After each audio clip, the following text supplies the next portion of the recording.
Colin Cadet here for WoodWorkWeb. Today our project is making this great little arts and crafts table, complete with the pins and of course a lower shelf.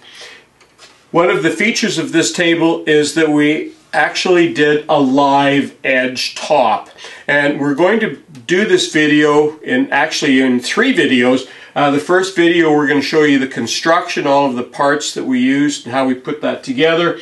The second video is going to be on the finishing, particularly of the carcass.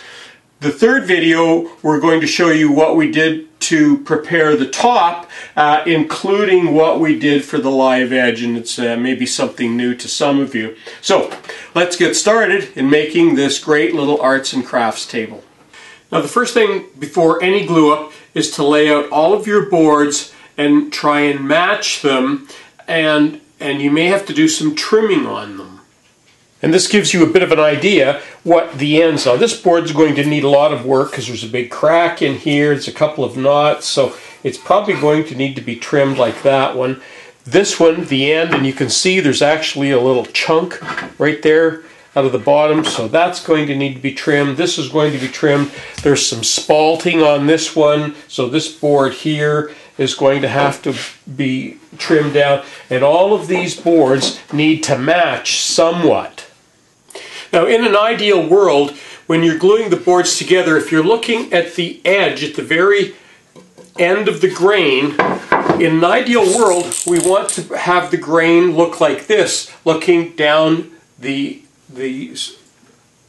edge of the board, or the end of the board. So each board, when it gets glued together, for example, if grain is like this on this one, the opposing one, you want it to look like this, and the same opposite, always opposite. And what that does is it helps to prevent any cupping. Now, it's more important if you're making like a big long tabletop. On narrow boards it's not as important, and that's only ideal. Sometimes there's knots and different things that happen, grain structures in boards that don't allow you to do that, but we try and work towards that.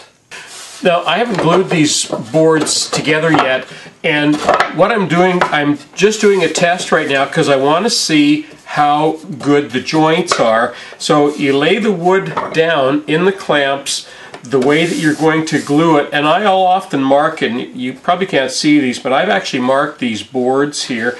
And you'll also notice that I'm not using biscuits. I've found that using biscuits in a lot of cases is not a big benefit, so I'm going without the biscuits in this today, and I've just tightened this down, and you can see all of these joints are pretty good. Now if you see a joint, I'm going to loosen this up just a bit so you can see. If you see a joint, and sometimes you'll see, and maybe I can raise this up enough so that you can see, sometimes you'll see something that looks like this. And from where you're viewing this, you might see a black line here, and that's actually a shadow. It's very important that your lighting is correct.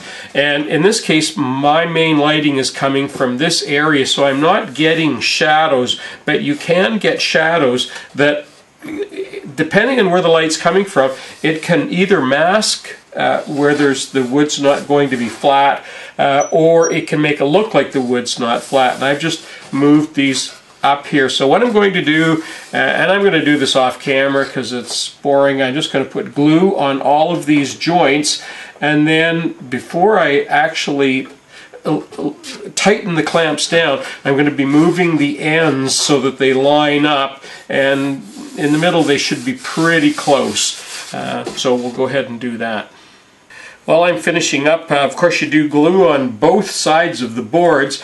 The other thing, when you do the dry fit, what you want to look for in gaps, sometimes little bits of wood, a little bit of sawdust, little hairy bits will kind of go between the boards, and that can often make it so the boards don't fit together properly too. Okay, so now what I'm going to do, and you can see those do fit together pretty nicely, and I'm just adjusting them before I put the final pressure on, and we'll let that cook for a few hours and we'll come back. I've removed all of the pieces from the clamps. Now I'm going to cut them to a rough size so that they're easier to manage.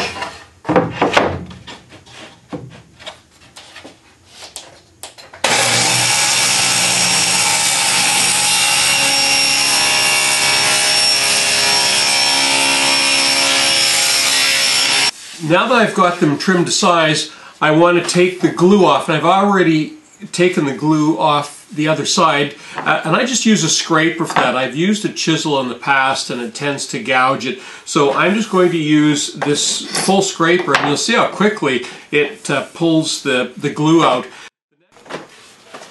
You can see those dried glue runs, but you'll see how quickly this scraper takes that off. And the plane will finish up that. Now I'm going to be planing them all to thickness. Turn the dust collector on.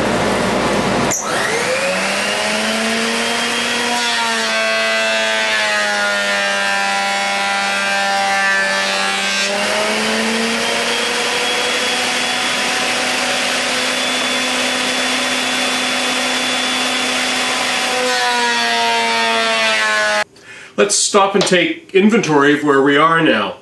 So we have the two sides, and there's the two sides there, and we have the lower shelf ready to go. We also have the tabletop, but I'm going to deal with that in a separate section. So right now we have these two. Now what I'm going to do right now is I'm going to, because we have the template, I'm going to make marks on all of this, on all of these sections in here, on this and on this, and I'm going to take them to the bandsaw and cut them out. And I'll show you some of the detail of that, but not all of it.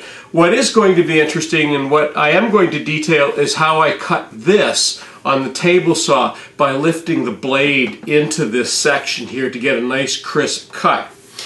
The other thing that we're going to do is we'll trim up this lower shelf. It's a little on the wide side and it's a little bit long as well, so I'm going to trim that on the table saw, and then I'm going to show you how to make these cuts here and how you can actually make them exactly equal on all sides, and we're going to do that on the table saw as well. So the first thing I'm going to do off camera is mark this, and then we'll go over to the bandsaw and start cutting out the two ends. Now here I am at the small bandsaw, and I'm ready to start cutting out the sides of these two gable ends. Now bandsaws are one of the dustiest tools in your workshop, so you're going to want to make sure that you're using dust collection and air filtration in your shop as well. I've already tightened the blade, I've already set the height, so we're just ready to get started.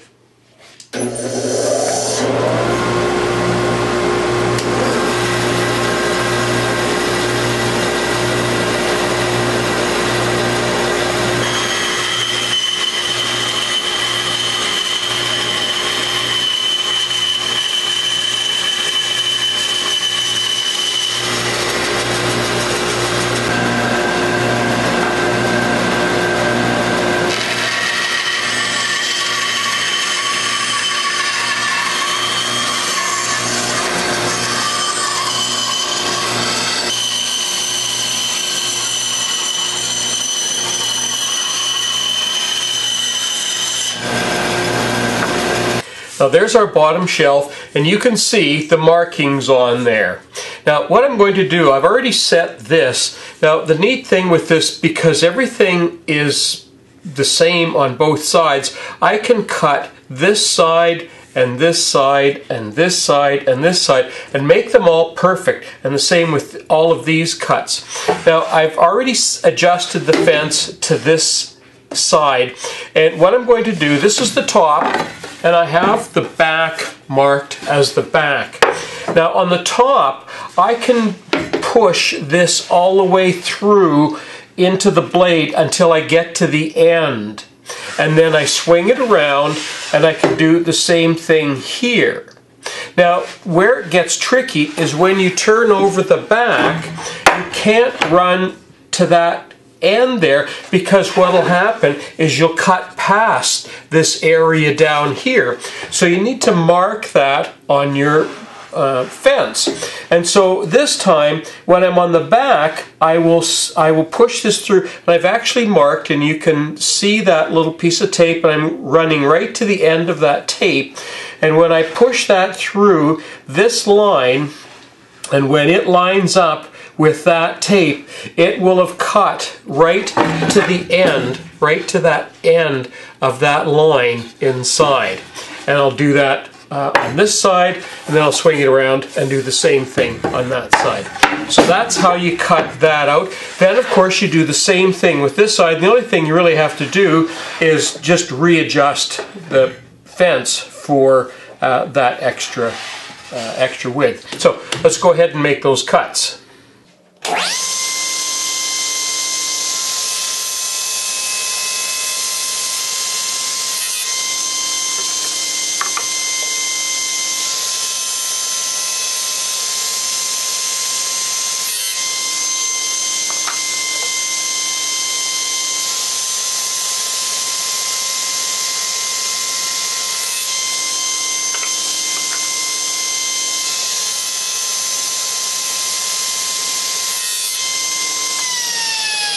There, and you can see all of those cuts and how close they are. That one's, of course, the top ones you can see. The bottom ones you're going blind. And I didn't go all the way to the tick. I wanted to leave a little bit of room because we're going to use a handsaw to do that out, cut that out. So let's go ahead now and readjust the fence, and we'll cut the other side out now. Now, when I cut this side, these little pieces are going to be pretty loose in here, so I've just put a little bit of tape on there because we're going to want to pull them back. So let's go ahead now and start cutting.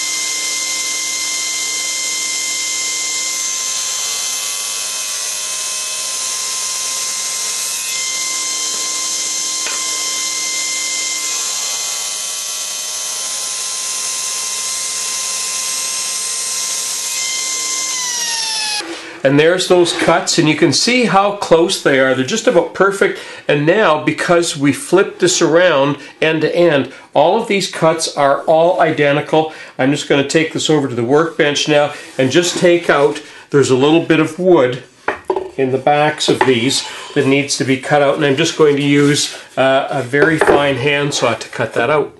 So there's the back, and you can see the little bit of wood, and I'm just going to use a very fine razor saw and just cut through that tape, and just very slowly, and just cut this little bit of wood off.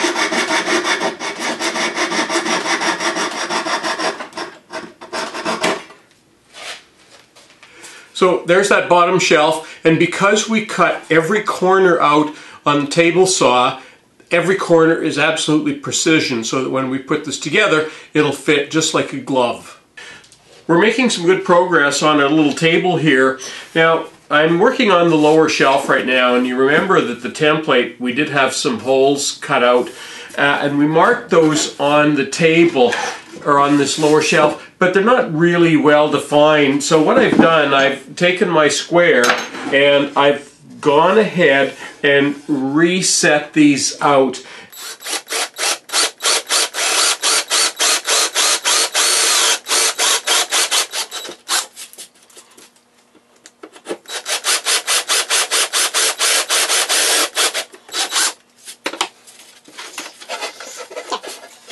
I'll just do the rest of them, and we'll clean that up with a chisel.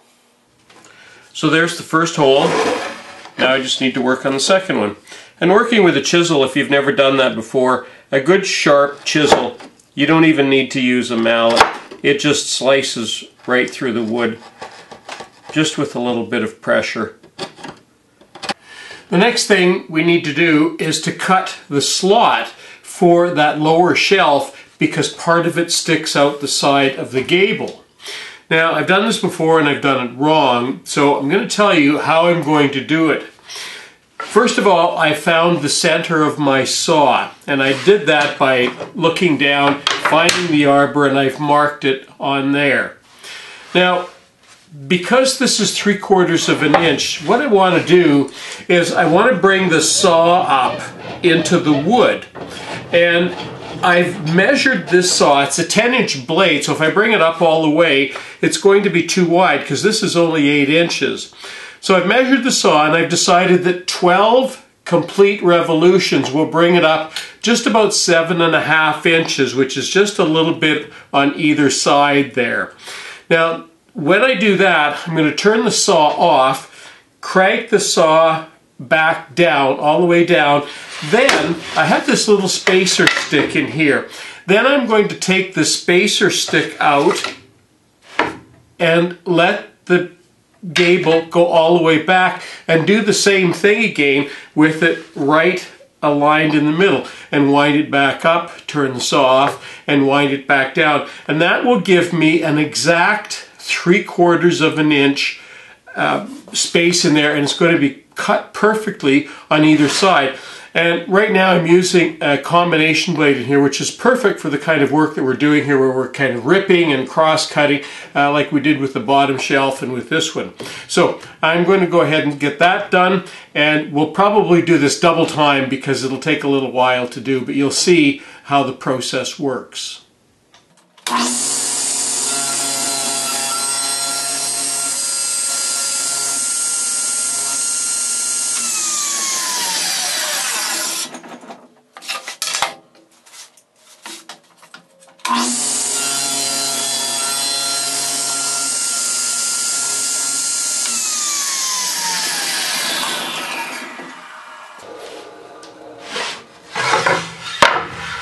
And that's that cut. All we need to do now, it's going to be a little bit further along in here, but that's okay. We'll need to cut that out by hand, and then we can either use a chisel to cut these out, or we can use a drill and drill down in there and clean that out. And we'll do that when we clean this out. Now we're getting close to a final assembly here, and you can see that I've done a little bit of a dry fit here. But what I wanted to show you is putting the pins in here. And if you saved the part where you cut off the gables, you can actually use those. If you put the flat side against the side of your gable and just run that down to a point like that, and then just mark an arbitrary number, sort of top and bottom, and that's all you really need to make your pins in here. This is probably a little bit rough because you've cut that on the bandsaw, but you just need to sand that down a little bit, and that's all it is to making the pins for that. And the next thing we're going to do is the final assembly here. There's one final thing that we need to do before we finish up this project. Now you can see that I've got the pins in place here, and I've got them on both sides, and this is actually pretty sturdy just the way it is. But there is one detail, and that's we need to put in these little stretchers that go along the top, and they're basically just the same width as from here to here, so it's pretty easy. And the width doesn't even really matter. I've made these 3.5 inches, but it really doesn't matter. But the only thing you need to wonder about now is how you're going to attach that, and that's pretty simple. If you've got a Craig pocket hole or some kind of a pocket hole device that drills pocket holes, that's the best thing. You drill a couple of pocket holes top and bottom, and 3 along the top, and that's what I'm going to do right now, and it'll be ready for a dry assembly.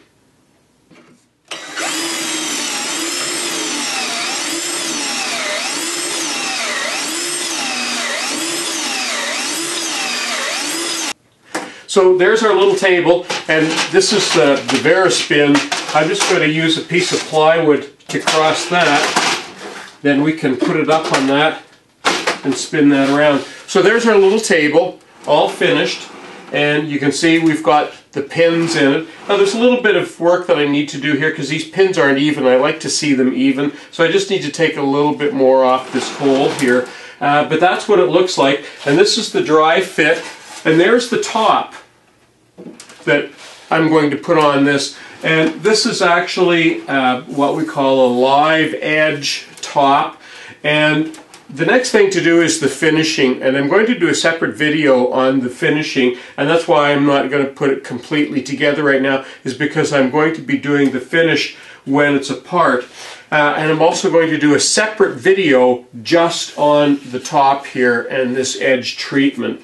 So that completes our video for this segment of the little arts and crafts table. And it's a great little table, easy to make, and it looks great when it's finished. I'm Colin Canet for WoodWorkWeb. Thanks for watching.